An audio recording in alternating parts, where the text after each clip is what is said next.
What keeps you going? Where do you get your motivation? Whether you just want to be the best you can be or the best there ever was, we're here to keep you inspired. Conversations with today's top fitness influencers, coaches, athletes, and bodybuilding professionals. This is Inspired Fitness. Here's your host, Sean Feuderer, and guest, Tom Allen. Welcome to the Inspired Fitness Podcast. This episode is sponsored by Flexogenics. Every year, thousands of people undergo unnecessary joint and knee surgeries. Flexogenics was created to offer the very best in non-surgical solutions that allow you to get back to doing the activities you love. Before deciding on surgery, schedule a consultation and explore non-surgical options. I have personal experience with Flexogenics to treat osteoarthritis and tendon damage. I can confidently endorse their hyaluronic acid and PRP solutions. You're ready to hit the ground running with this. Oh, we're all about it. Sweet. Well, thanks for letting me be the first trial run here. Yeah, when it comes to people who know what they're talking about, you've always been at the top of my list. Like, he's been there, he's done that, he's lived the life. You know the struggles. So I know you, Sean, from the gym, just working out at Olympus. We always run into each other. Did you know me before I was a pro? I can't remember. I did, yeah. So you were one of the guys who was always like encouraging me, like everyone there I could tell was kind of pushing me for the pro card, because for the longest time I was just a wannabe bodybuilder working out in the gym that everybody knew. And then I eventually ended up turning pro. Before that, I powerlifted. So that was like the main thing that even brought me into Olympus. I'm a father of two soon in December. It's about to be a hectic household. Other than that, I'm also a nutrition and fitness coach. So that's kind of full-time now. Before that, I always worked in the industry somehow.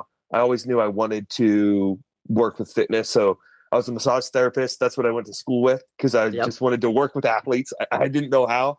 I figured that'd be like the easiest way to make my own schedule. And then after that, I worked for a nutrition store and then ended up coaching from there.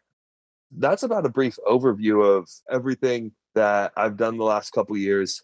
How did becoming a father change your fitness routine, your life as a professional athlete? So I might not be the best person to use an example of this, because it really didn't affect anything too much. But also going in, me and my wife have set up the perfect schedule for me to be able to still pursue my goals and not have, a newborn affect them. If I worked a normal 9 to 5, it would have been drastically different, like this conversation right here. But luckily, with him, he eats every 2 hours. As a bodybuilder, I eat every 2 hours. So I just put him on the same eating schedule. I was doing my cardio. So the only thing that really changed is my cardio outside. I just either had him on my back or I was pushing him in the stroller. Surprisingly, not too much changed, which I feel is not the normal answer that you'll get from somebody who has a newborn and is an athlete. But luckily enough, just with me being able to work from home, being fortunate enough to do that, and then being fortunate enough for my wife to be able to make her own schedule and make time for me to go to the gym. Luckily, it wasn't too bad. The only thing that I can say was the sleep. The sleep took a hit. I know you know what I'm talking about when it comes to that. The sleep was the only thing. And once again, with him on my schedule, I would just nap when he naps. So we would eat every 2 hours. And then when he went down for a nap, I would go down for a nap. That's perfect. Well, you had the added advantage too. Elizabeth also has lived this life and was a competitor before your son was born. Yeah.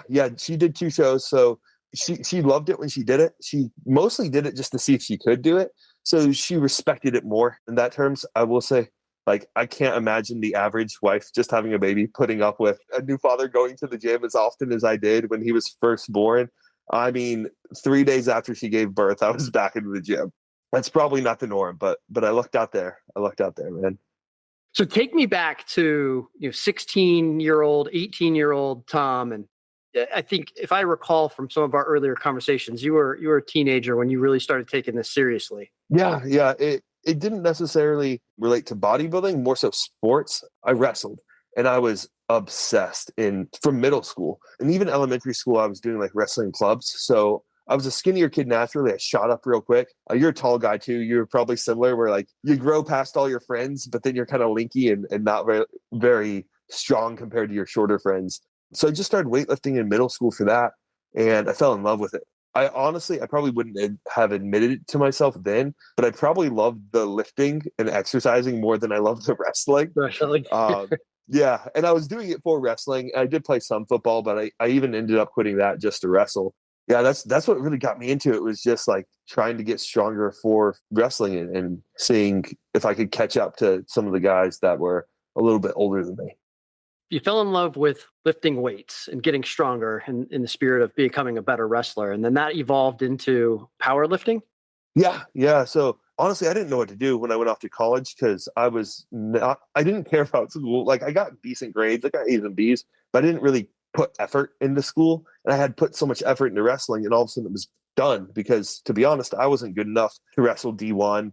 A couple D2 schools looked at me, and if I wasn't going to go D1, I wasn't going to, wrestle D2 for the sake of it. So I didn't know what to do. All I knew was I still loved lifting, and I wanted to have some sort of avenue where it was not just lifting for the sake of lifting and having a goal behind it. And powerlifting was kind of taking off at that time, specifically like natural powerlifting.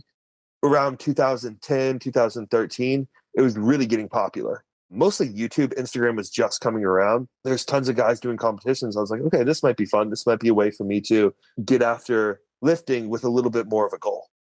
So when did powerlifting become bodybuilding? This is actually a funny story. I went to my first meet, and I was training at Olympus for that powerlifting competition. I went to my first meet, and a friend of mine at Olympus came with me. And I say I did horrible. I didn't do terrible, but I was very weak compared to some of the kids there. So I did it at 20 years old, and I thought I was pretty strong coming in, squatting, 500 pounds, deadlifting 500 pounds. I remember a 19-year-old kid went right after me and squatted 675. And he was in the weight class below me. And I was just blown away. Like I did not place nearly as well as I wanted to. My friend was a bodybuilder. Like that's what he did. He loved bodybuilding. He looked around the gym that the competition was at. And he's like, listen, man, he's like, look around. Are you bigger than all these guys? And I'm like, yeah, kind of. He goes, are you stronger than them? I was like, not at all. And he's like, you might be a bodybuilder. And honestly, my powerlifting training was more bodybuilding style. I was doing squat, bench, and deadlift, but then afterwards, I'd still do more bodybuilder style lifts anyways. Gosh, it must have been about 2019 when we first met, and you hadn't yet become a pro. You were prepping for that. I think maybe a year ahead of you when you got your card. When did you get your pro card? Was it 2021? Yeah, 2021. 2019, I did Universe up in New Jersey and got the floor wiped with me. I think that's around the time we met. I was first prepping for that. So 2021 rolls around, and all I remember is you're walking around at like 265. You hadn't started your cut yet, and I think you wanted to get down to 235, if I remember. Yeah, that sounds about right. That's where I was competing out around then. It was around 230ish. Yeah, that's amazing. I've never had to lose 30 pounds in my life. I've always been tall and lanky, but I've never had enough mass to where I needed to lose 30 pounds. I couldn't imagine what Hell Week was like going through that. Well, it's funny because with the weight, a lot of times it sounds a lot more than it is, but with how much food I was having to eat, the second I pulled down the food volume, if you ask anybody over like 250 that's a bodybuilder, they'll tell you this. The second you pull down that food volume, you lose like 7 pounds, like off the bat. Maybe not 7, like 5 to 7, but still just from like water retention coming down and literally the weight of the food in your stomach, that first 5-10 pounds comes off so easy compared to someone like you. Like you losing 5-10 pounds is a lot of freaking weight to lose. If I'm eating a ton, trying to grow, I'll lose 5-10 pounds in a week if I'm missing meals. So how important is nutrition in what you do as a professional athlete? It's hard to say exactly how important it is because some people will say what's more important, training or nutrition. They're like equally important in terms of nutrition facilitates everything you're doing. The way and the analogy I've kind of like to use is cashing your check. That's what nutrition is. You go in the gym and you bust ass, you break down the muscle tissue. That's like going to your job and working. And then cashing your check is eating. Like you wouldn't go to your job, bust your ass, and then get your check and then just not cash it in. So to go to the gym, work out, and then not eat afterwards, like that's cashing the check. And that's the way I've always kind of viewed it in my brain. It's equally as important as the training because you can train balls to the wall 7 days a week. And if you're not eating to recover or if you're not eating to lose fat, whatever the goal is, it's just not going to happen. I can tell you from experience, it doesn't happen. I need to put more focus and dedication into my diet and nutrition to achieve what little goals I have. Right now, I'm just on this program of trying to reduce body fat. I'm walking around at about 18%, and I'd like to get below 15, just Yeah. as a maintenance level, right? But I don't have the ambitions that you have. I understand. And the other thing too is like for someone like you, we're similar body types in terms of like I'm a skinnier kid naturally. Skinny guys kind of get flack for saying stuff like, "Well, it's so hard to eat enough food. It's so hard to eat enough food." A lot of people are like, "That's a good problem to have." It's hard when you're eating as often as you need to eat, and specifically the types of foods you need to eat. It's one thing to smash a burger. It's another thing to eat chicken and rice and continually do that day after day, week after Five or week, six times a day. 5 or 6 times a day continually. It takes a toll. Are you prepping for anything at the moment? No, not right now. Until baby number 2 comes out, I'm just trying to grow. All right. So we're in a bulking stage. Yeah. What's your current diet look like? Yeah, so I don't know the exact calories because it's the same food every day, but I can run through it. I mean, morning it's 10 egg whites, 3 whole eggs, and then a cup or half a cup of oatmeal. And then it's also 30 grams of almond butter or peanut butter and 2 slices of Ezekiel bread. Then meal number 2 is 8 ounces of chicken with 50 grams of carbs from rice, and then another 50 grams of carbs from cream of rice, just because that's easy to get in. And then another 25 grams of carbs from fruit. So that's 125 grams of carbs that meal. I actually just repeat that meal pre-workout. Post-workout, do a 60-gram shake, another 150 grams of carbs from a simple source, usually rice cakes and some fruit. And then meal number 4 is the exact same as meal number 2 and 3. That repeat of the 8 ounces of chicken, 50 grams of carbs from rice, 50 grams of carbs from cream of rice, and some more fruit. One thing I found is trying to get all this food in, the fruit really helps once you reach a certain point. So if I have a lot of fruit in my diet, that's why. And then the last meal is 100 grams of beef with another 50 grams of carbs from rice. And then I do 2 Greek yogurts before bed with 30 grams of almond butter and then another 2 slices of toast.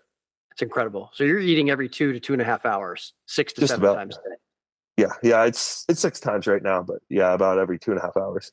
I understand how difficult that is. I've done it, and it's absolutely insane the amount of food that you have to take in. What are you walking around at right now? Around 268, 269 in the morning. Wow. Yeah. You're a big boy. I'm trying, man. Honestly, I don't want to get too much heavier this time around. You might not have seen me the past year when I was at Gold's. I got pretty heavy, dude, trying to push the weight. I got up to 291 was my heaviest, and that was just miserable. And it was unnecessary. That was the other thing, is like getting that heavy. I probably built just as much muscle as if I got up to 285. That last 6-7 pounds, I was just trying to push it to see. And I don't know if it was worth it. It just hurt to breathe. Hurt to breathe. Oh my gosh. So you've done a lot in a very short amount of time. I have to imagine that achieving pro status is the highlight, of your accomplishments so far. What else are you proud of? What else have you accomplished that, you kind of hang your hat on and say, hey, this is a lifelong dream that I made happen? Honestly, on paper, the pro status is probably like my number one achievement. It's funny though, because looking back, the thing that I remember the most where I'm like, this is what I've been looking for, was my first overall win, which was 2 weeks before going pro. So there was a long period of time, because I don't compete very often. A lot of guys will do show after show after show. I like to take a good span of time and improve before doing another show. From when I first started competing at 21 till I went pro at 26, I had never won a show, like just a local show. And there was this part of me that always had an issue with trying to go after a pro card when I hadn't even won a local show. It's like, well, what's the point of doing a national show if you can't even win a local one? So winning that first local show 2 weeks before I went pro, that honestly was the highlight for me. I remember looking at Elizabeth and just telling her, I'm like, I don't even care if I go pro at this point. Like, this was such a huge stepping stone, and I feel so good about this win that whatever happens at the national show happens. But that I think that was probably the most fulfilled I felt in terms of achievements, was just winning a local show for once after 5 years of putting in effort. Like, yes, I've achieved a decent bit in the amount of time I've been in it, but 5 years is a lot of time just to win a local show. I mean, I think it's fantastic, and it's something that I will never achieve in my life. I'm pushing 50 years old now. I'm not interested in competing. It's just not important to me. But one of the things that I do know from years of competing in a variety of different sports is it's rife with disappointment. And the reality is, at least from my perspective, in the bodybuilding world, you're not really competing with the next guy. You're competing against yourself. What package you bring to the stage, this competition versus the package you bring to the stage for the next competition. That's really the measure of success. Would you agree? Oh, 100%. I kind of put it in line with sports like running, swimming, anything where you're not like directly head to head against somebody, like football or wrestling. Someone's trying to physically stop you, where swimming, running, like maybe someone gets in your way while you're running down the track. But for the most part, like your time is your time. You know what times you can run. It's the same thing for bodybuilding. Like the physique you bring is the physique you bring. And the only person stopping you from getting to where you want to get is yourself. So I kind of put bodybuilding mentally in my head in line with sports like that, like running, swimming, diving even. That brings me to kind of the next point that I wanted to touch on is you have to be, at least in my view, you have to be incredibly mentally strong to do this day in and day out. You have to be extremely disciplined in your routine and your diet and your workout regimen. What's it like for you as a pro to have to work in this place of discipline day after day after day? And just you get so tired of eating the same food and doing the same workout over and over and over again. What kind of mental toll does that take on you? Monotonous, for sure. Like that's the only word I could think to describe it. It's just so monotonous. The one thing I'll say is it never gets easy, but it got easier and easier and easier. And now it's almost like just a program that runs in the back of my head. Like that first show I did, it was only a 12-week prep, and just eating, that regiment, eating the exact meals. I remember thinking this was like one of the hardest things I've ever done in my life. Like this is the hardest 12 weeks I've ever put myself through. Now I could do that and not blink an eye. So I think you build up a little bit of a tolerance for it. The hardest part, I would say, is just the uncomfortability of eating all the food, more so than it is actually being disciplined about it.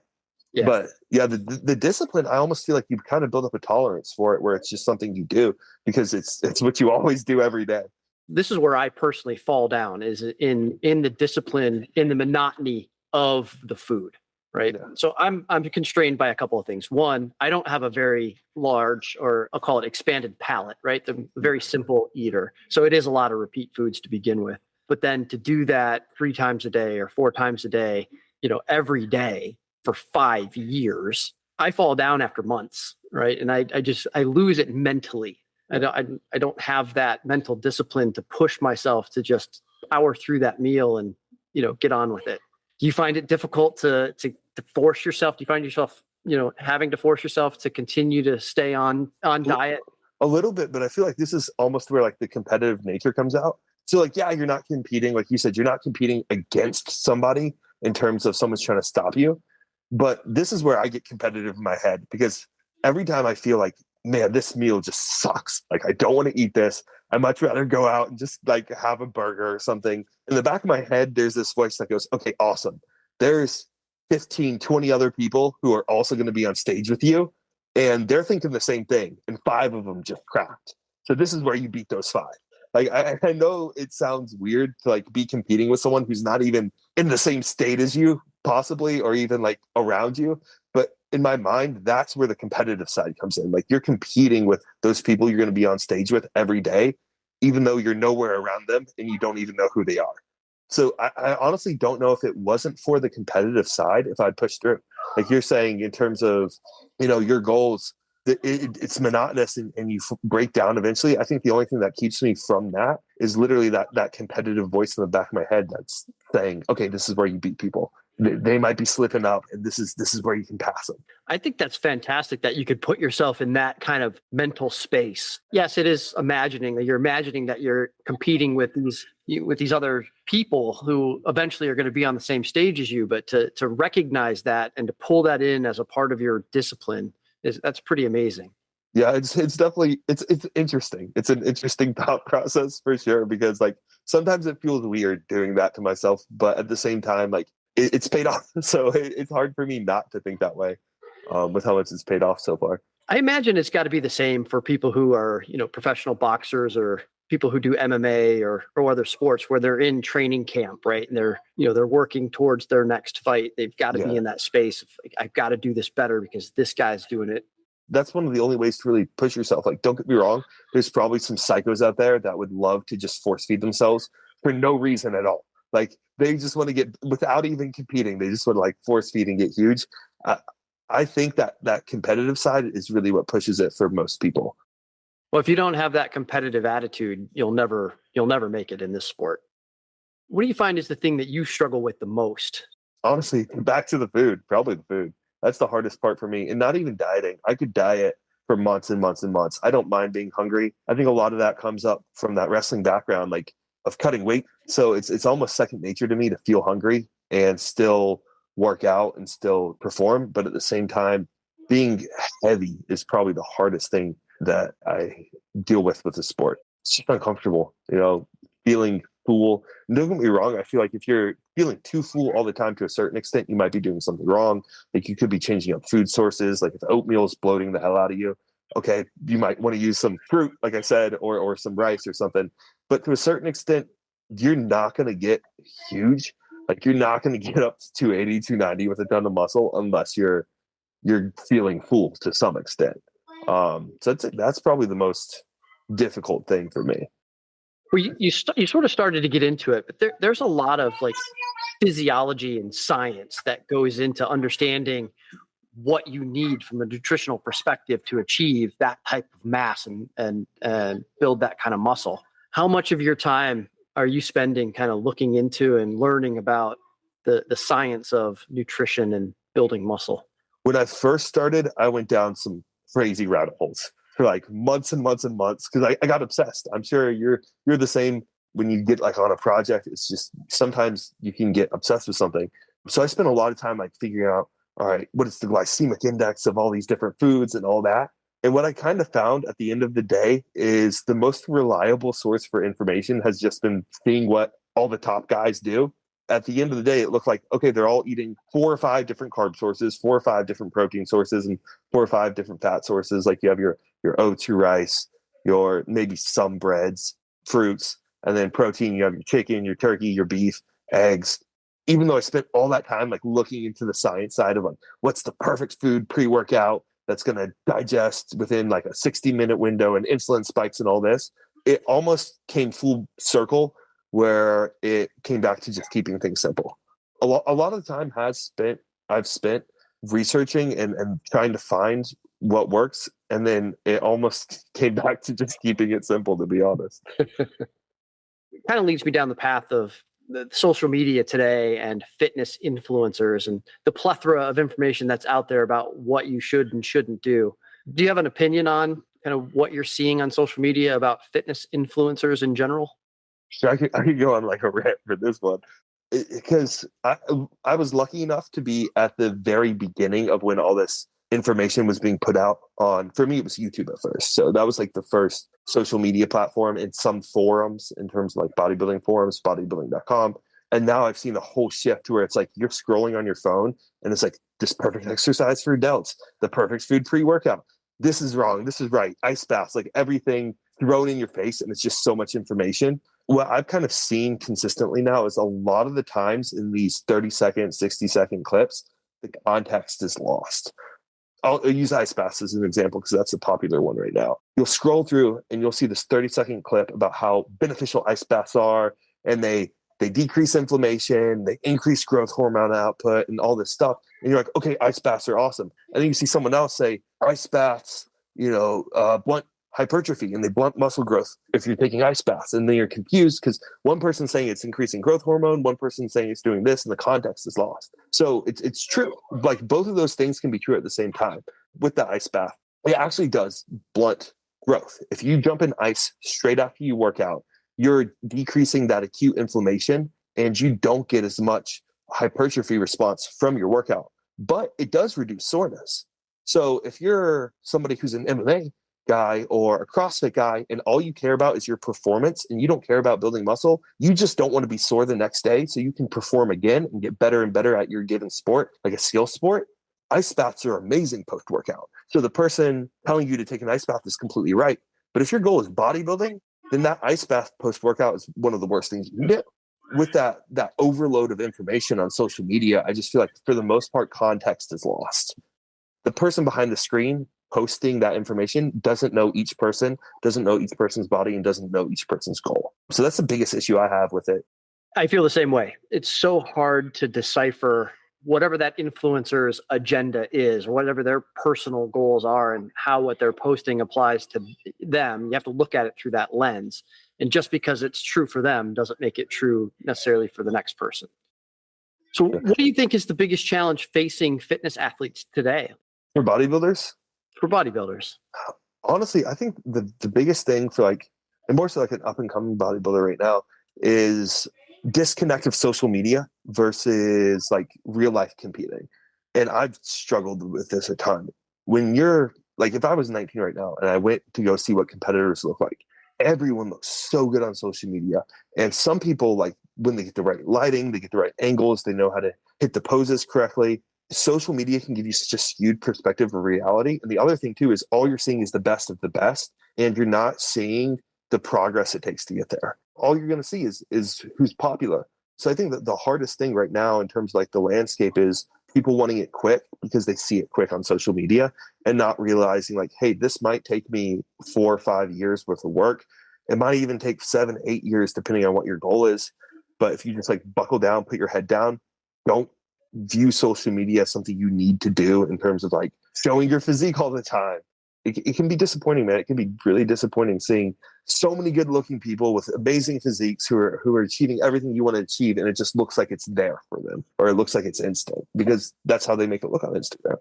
For me, that's kind of the biggest catch, right? Is just in general, we live in this world of instant gratification now, whether it's, simple things like food delivery through DoorDash, as opposed to cooking, right? We live in a world of convenience and ease. And I think people do try to apply that to fitness with these fad diets to help you lose weight, or, these supplements that you can take to help build muscle or whatever it is. How much of that is marketing BS, and how much of that is actually attributable, to what you do as a bodybuilder?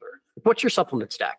It's been minimal as the years have gone on. Man, in 2019, when you met me, like if you went into my cabinet and saw how many pills I was taking every day, it was anything that could help me build muscle, I was taking.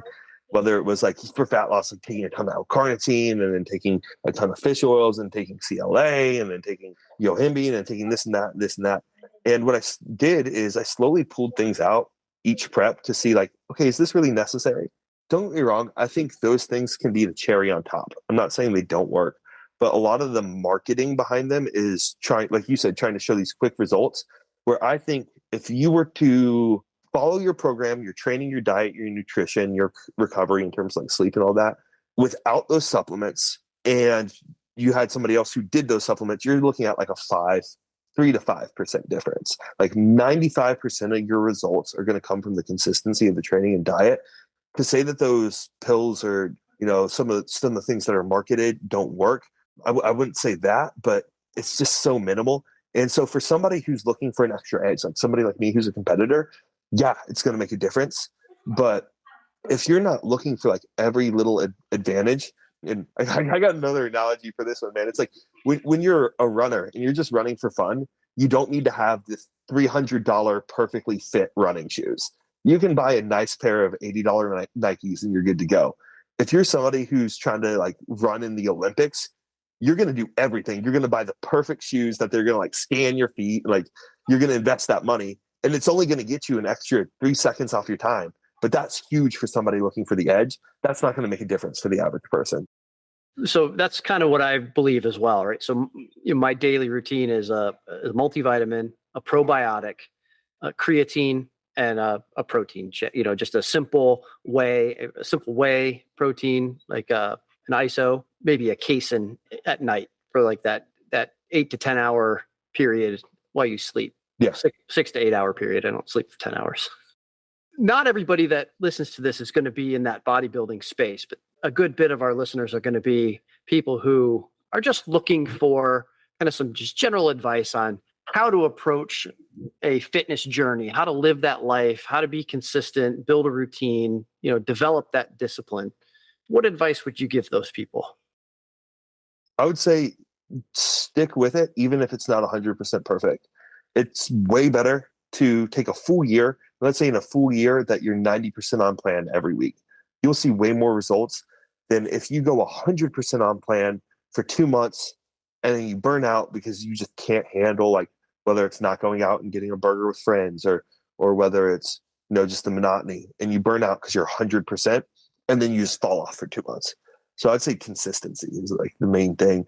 90% consistency over a year will get a lot farther than someone who's 100% falls off, 100% falls off, and falls into that repeating cycle.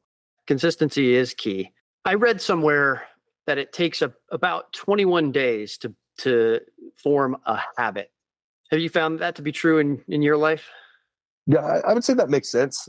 My lifestyle doesn't shift too much with bodybuilding, so there's not a lot of habits I'm dropping or adding in. But the only time something does change is when I'm going from off season to prep. And I would say that sounds about right, because that's 3 weeks. In the first 3 weeks of like starting more cardio, or like waking up and doing fasted cardio and stuff like that, it's hard to get yourself to do it. And then by week 3, it's easy. It's just going. And then by week 4, 5, 6, you don't even notice. So I would say that sounds accurate. Whoever said that. What or who were your inspirations that kind of helped get you into this mindset? Most of the inspiration I had is, I remember just going to a Life Fitness and Fitness Connection and a Gold's Gym and seeing the big guys there, like some of the older guys. And like you said, there's certain people in the gym, but you don't even know their names. It's just like, oh, backwards hat guy, or oh, that's the huge Middle Eastern guy. I remember just being a 16-year-old, 17-year-old, 18-year-old going to the gyms, getting a membership at Gold's Fitness Connection, and seeing those guys and just being really encouraged. And a lot of those guys would let me work out with them.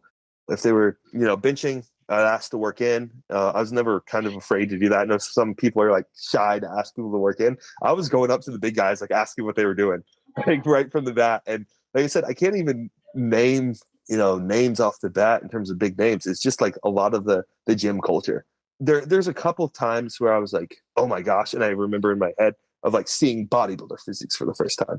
And this is going to sound so generic, but it was true. I remember being in a Blockbuster in middle school and walking by the Conan VHS. And I looked at my dad. I'm like, who is that? And it's like Arnold with his sword. And he goes, oh, that's Arnold. And so like, it's generic to say like Arnold was the first person I noticed as a kid that was muscular, but that was definitely it. And then the other one is, I remember being at the Gold's Gym bathroom, and above the urinal, they had a poster, and it was Branch Warren. And he was like doing a row, and it just looked awesome. And I remember seeing that, and I didn't even know who he was at the time. I just remember seeing that and thinking like, how is this even physically possible? So it was mostly just the gym culture, like just getting in the gym, seeing the big guys, and wanting to be one of those guys one day. But big names, there wasn't anyone that like specifically influenced me that I can think of off the bat. So golden era or modern era? And my argument for this, if you look at the classic bodybuilders of our modern era, they're better than the golden era. Like Chris Bumstead's physique is just insane. So you throw him back into the golden era, he's wiping the floor. So we get the classic guys and we get the bodybuilders. So I know a lot of guys will kind of give flack to the modern era, but I'm going modern all the way with this. Don't get me wrong, I appreciate it. I love seeing some old black and white photos. I love seeing, the shape of like Steve Reeves and all that. But from a competitive standpoint, modern era all the way. Science contributes a lot to that, right? Because we're doing a lot of things today that they didn't have access to back then, in terms of, I'll call it biochemistry, right? Blood work and, the different diagnostics that you can do. How much do you think that plays in? I would say that's one of two main factors. Like the two main factors I see that are different is that, like the access to more advanced knowledge in terms of nutrition, drugs, all that. And then the other one I think is like with any sport, like if you were to look back at the 80s playing basketball, it was ridiculous.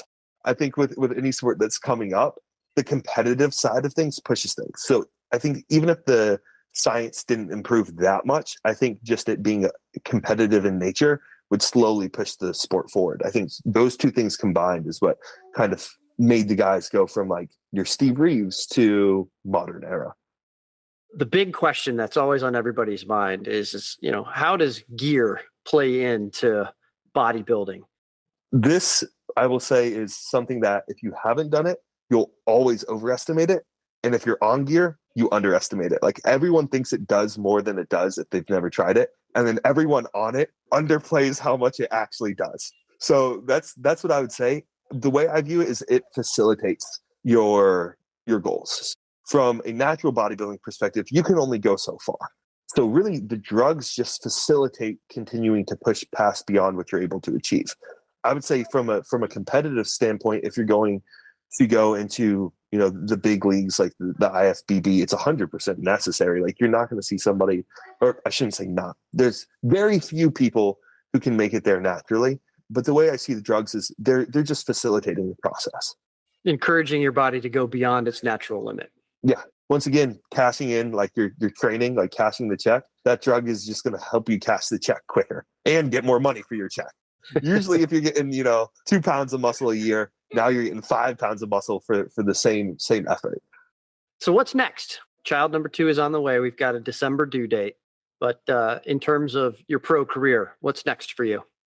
Yeah, so child number 2. In the meantime, I got a couple clients competing. So that's kind of been what's on my mind. I'm driving up to Virginia this weekend, actually, to go have a client compete. So I'd say that's taking up a lot of my time. And I'm really pushing more so to get into to build up a competitive roster, because with that, back to it takes a long time to be successful in the sport. I've been a coach now for almost 3 years, and it takes about 3 years to start to be able to see competitors grow. So I feel like I'm just starting to be able to cash in on some of my guys who've been working really hard, really putting my efforts into coaching. Competitive wise for me, I've kind of been going back and forth between classic or taking 4 to 5 years to push up to the open. It's just something that's been on my mind, man. Don't get me wrong, I love classic, but doing my pro debut in April, the guys that beat me, I could have come in sharper. I could have posed better. Like there's things I could have controlled to place better, but I don't think even if I did everything perfect and I came in at my very best, I don't think I was cracking top 3 just based off of my bone structure.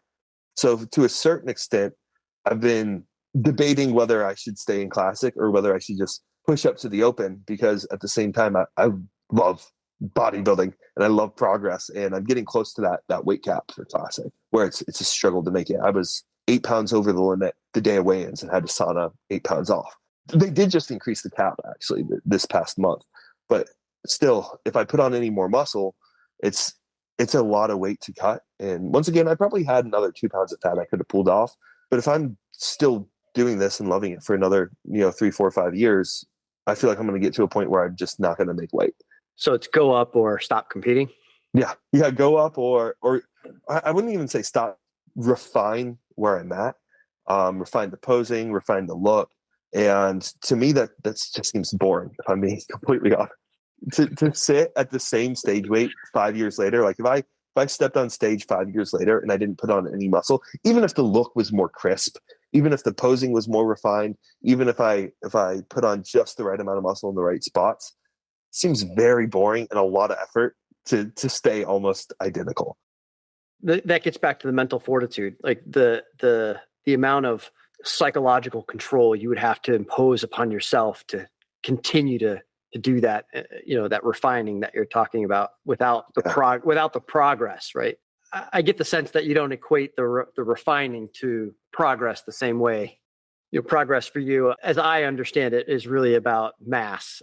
Honestly, that's what I love. That's what I love about bodybuilding. I love trying to get huge, and I honestly, that power in the back of my head where I love getting strong too. Yeah. So I do like seeing the lifts go up. Like I do train, and while I'm not necessarily chasing certain numbers, there are like certain pride in like adding 5 pounds to a lift or adding, another plate to a deadlift and stuff like that. It feels good. It really does. That's why we all do it, That is why we do it. So you have a client competing this weekend. At what level? So it is actually an interesting client. It's a unique one for me. It's a master's guy in 50 plus, and he competed when I was like 3 years old. He hasn't competed since the 90s. He has some like cool black and white photos, and he just started getting back in the gym because after the 90s, he put everything into his career and he just started getting back into the gym, and we started just shooting the shit. And I think I kind of got the wheels turning, and he kind of got the wheels turning that he wanted to compete again. And I was like, dude, let's do, like, I'm on board. If you want me to coach you, I will be 100% down. So we started out as a friendship, and 20 weeks later, here we are. He looks incredible. He looks awesome. It is somebody who hasn't stepped on stage for 20 years and is doing their first show. It's a local level show. It's not a national level, but his goals, like knowing his aspirations, I think he wants to just push it to the Masters Nationals, and push for a pro card in that. That sounds amazing. And frankly, it makes me question my own personal goals. It's funny though, because I will say this, like looking at his old pictures, I wasn't sure how it's going to go because, as you get older, it's harder. It's harder to put on muscle. It's even harder to lose fat. But he was big. He was very big before. So there was a part of me that I was like, okay, I think you got some muscle memory. And when I say muscle memory is a real thing, after this, I will never doubt it again. He's lifted on and off for 20 years, but really hadn't been in the gym serious at all. And after 20 years, his body, boom, blew back up so quick. He's about 10 pounds above his heaviest stage weight when he was younger. Honestly, he's peeled. Thanks for doing this.